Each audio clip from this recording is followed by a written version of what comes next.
Hi, John. How are you this morning? Good morning, Elliot. I'm fine. I'd be remiss because I know throughout the past couple of years I do make a lot of reference to my alma mater and yours, Marquette University. If I didn't mention the sad news that the president of Marquette, Dr. Mike Lovell, passed away on Sunday from cancer. Only 57 years old. He'd been the president for 10 years and done a tremendous amount of work, not just for the university, but to connect with the city of Milwaukee in general. So it's a massive loss to the community. Again, somebody who did so many positive things for the school. So just wanted to briefly mention that because all the times that I talk about basketball and other things. So just wanted to start off on that note. We'll just the notion that you can work closely with communities is just so important. It's important in our community, and obviously, Dr. Lovell did that in the broader sense in the city of Milwaukee, which I know very well. Yes, he was an important force, not only at Marquette, but also across the community, building bridges and finding ways to bring people together.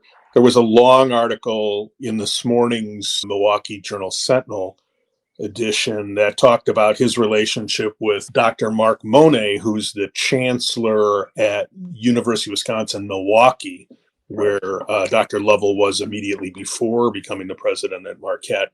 And it was all about the two of them, both their own relationship with each other, but how each of them, knowing that you have to build partnerships and relationships, and how they were working together in some cases, and obviously individually in others. So a big loss, of course, for his family, for the university, and for our community. Just in terms of activity this week, we know coming up is the FATF plenary toward the end of the month. So we'll obviously be tracking that. We'll talk about that when that's completed.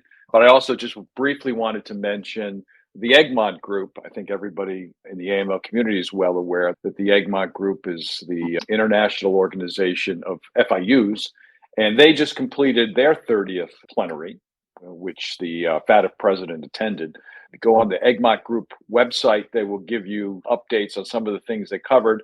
Just quickly, some of the topics that were addressed during the plenary based on their press release is how will the future FIU use technology? So obviously everybody's talking about that. They also rely heavily on technology, and then the various emerging crime types. And that's things that we're aware of, but things that the FIUs are going to be doing some data analysis on. And that's the proceeds of environmental and tax crimes, which we see is happening obviously throughout the globe. And we've covered that issue from time to time.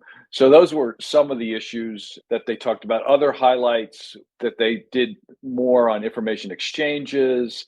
They selected the new EG chair from the Polish FIU and some other items as well. Typically, the Egmont Group, they do publish guidance and information, but it's not in the pejorative sense. It's a closed group because it's the FIUs of all the jurisdictions. So whenever they issue some public statement, it gives you some insight into what they're reviewing and looking at. So I would just say take a look at the information on their website and some of the guidance they have publicly released. And this is the Egmont Group, and they can be found on egmontgroup.org. And the AMLA, the new EU level FIU, has published the job opening for the head of that.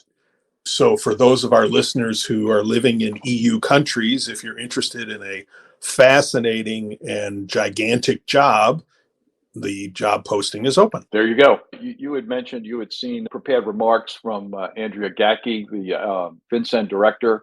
Yeah, I think it was in Phoenix, if I'm not mistaken. Yes, as we mentioned, I think last week, she's been on something of a roadshow with a number of these outreach events related to the registry and the importance of it. And she was in Phoenix, and they released prepared remarks. And you can all go to the FinCEN website and find them. But I wanted to point out that she makes, I think, what is a really important point that sometimes we all kind of miss. And that is that the reason for the registry and the Corporate Transparency Act is that corporate anonymity gives criminals a head start over law enforcement. And that's the why. And there has been a huge amount of press coverage, conversation, dialogue, discourse about the what and the how of the registry. But I think sometimes we forget about the why. And so, yes, If you're a small business, you got to spend some time. You got to go fill out the information that goes into the registry. But it's important to keep it in context with the why. The goal is to stop the bad guys. They use shell companies and other forms of anonymity to do terrible things that affect all of us, including small businesses. And we should always keep that in mind and keep it in balance with the discomfort or other hassles that we feel about having to fill out a form online. Yeah, I think that makes sense. Also, the big news item from FinCEN, besides the road shows that they are engaged in, and a lot of it too has to do with dealing with the fentanyl crisis and working with state and local law enforcement officials, is the 2023 year in review. And they issued basically a working series of charts, some data analytics in the charts. And there's a lot here. I'll just throw out a couple points here and obviously throw it to you for others that you want to mention. They do, as they've done in the past, talk about the various SAR activities in terms of the volume of reports under those categories. And it's not really surprising, but structuring used to be number one. It's still very high, the 1.3 million filings on structuring. But the highest amount, according to FinCEN, is fraud. So broad category of fraud, 1.7 million, and money laundering, 1.6. It's useful to understand that. And then remember, under AMLA from a couple of years ago, one of the things that is being discussed, and there's been no movement really yet, is to create potentially a shorter SAR form so that structuring could be filed rather quickly and efficiently, and there would be no need to fill out the narrative and the long form, that sort of thing. So there still is a lot of structuring SARs in the system. The other thing that I would mention, mortgage fraud, 36,000 filings, again, only in 2023. And terrorist financing, 1,500.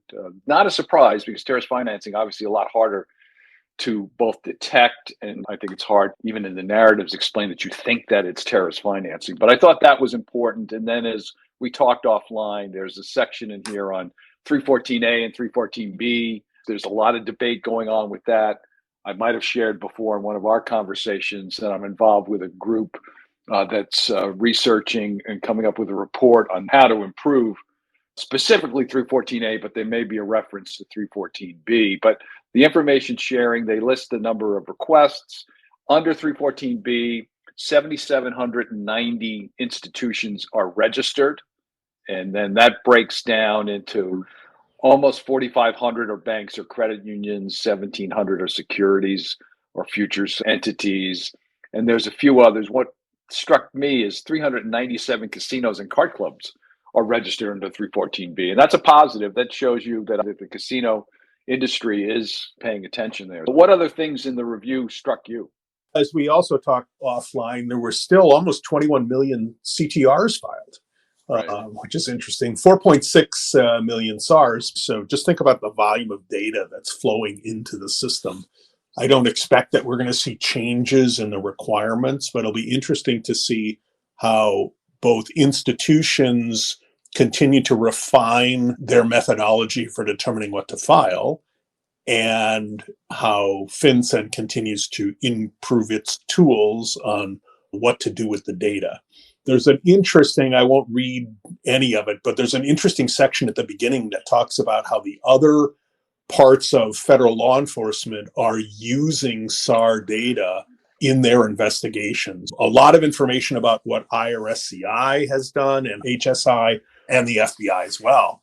And while FinCEN is the gatekeeper and does things on their own, remember, everybody knows this, but both federal and other law enforcement agencies have access to this data. So again, a good infographic, interesting stuff. The other one I wanted to point out is the last section before they get to some definitions and stuff is FY23 regulatory actions and other public guidance.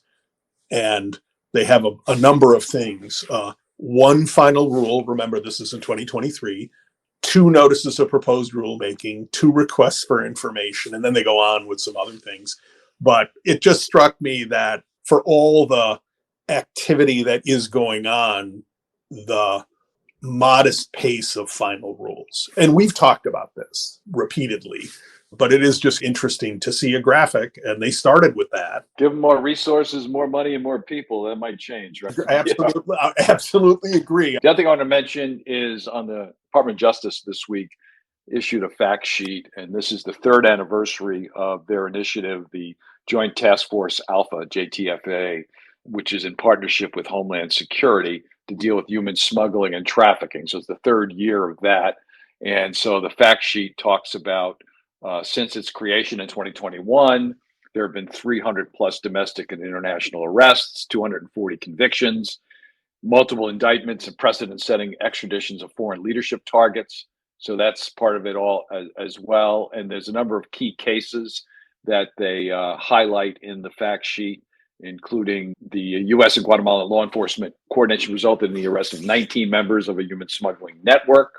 And there's a separate case, the first ever extradition from Honduras of prolific human smugglers, and a whole series of other cases in there that talk about the updates. At least 20 separate cases. Announcement on the website does give you links to those cases. And as I mentioned, some of the items that they talked about. There's also been a number of substantial seizures and forfeiture of assets, which is a key component of this. As a quick aside, in my graduate class that I teach, I had Steph Casella, who's been part of our conversations. I think I've interviewed him 4 times, and he talked a lot about the value proposition of asset forfeiture. It's partly to help victims, but it's an important aspect of sending a message and punishing. And so I think the fact that the Justice Department talks about the substantial seizures of cash, real property, vehicles, and firearms, and all that sort of thing is just another indication of how law enforcement utilizes asset forfeiture in this space, as well as many other criminal activities. Yes. The other thing that I wanted to mention is Treasury is publishing in the Federal Register this week a request for information on uses, opportunities, and risks of artificial intelligence in the financial services sector. So they're interested in gaining insights into the uses of AI by FIs. And what they're looking for is a number of different areas: provision of services, how are institutions looking either now or in the near future at using AI to assist in decisions. So whether that's account opening or issuing credit or insurance or things like that, risk management, managing all different kinds of risks. And they list, a long list of those. In the capital markets, assisting in capital markets activity, including identifying investment opportunities and allocating capital, internal operations in the payroll area, HR, training, etc., customer service, complaint handling, which is always a focus of regulators, website management, investor relations, regulatory compliance, so managing regulatory requirements, and marketing. And they go on into quite a bit of depth. It's a 60-day response time from the date of publication in the Federal Register. As we often do with proposals, I urge people to take a look at this. And if you're actively looking at using artificial intelligence tools in these various areas, to consider sending in a response. The responses that are received will be publicly available, so all of us can go out and see what everybody's doing. And I think it's another new set of tools. We've been through new sets of tools many times in our careers, and this is an opportunity to think about how to use them effectively and appropriately. I agree with that. So what's coming up in terms of webinars? And also, I would highlight one thing very quickly. We posted this week an interview that I did with Ob Chapman from Australia. He talks about the Australian AG's proposed second stage consultation to reform the AML regime in Australia. So if you get a chance, the comment period is still open, and take a listen to my conversation with Ob if that's an area of the world that you're involved in. And if you're in the UK and the EU, our webinar this month on June 27th is about the AML compliance process in those regions, as well as a little bit of a look to how they differ from the US. But the main focus is what happens in the UK and the EU. And then, John, I know we're working on another really interesting webinar for July. We're going to give folks insight into romance fraud, romance scams, both from a reporting situation and from a victim's perspective. So we'll give you both practical and operational advice on how to detect, report, and hopefully prevent that crime, which continues to accelerate. John, you have a great rest of the week, and I will talk to you next week. Sounds good, Elliot. Stay safe. Take care. You too. Bye-bye.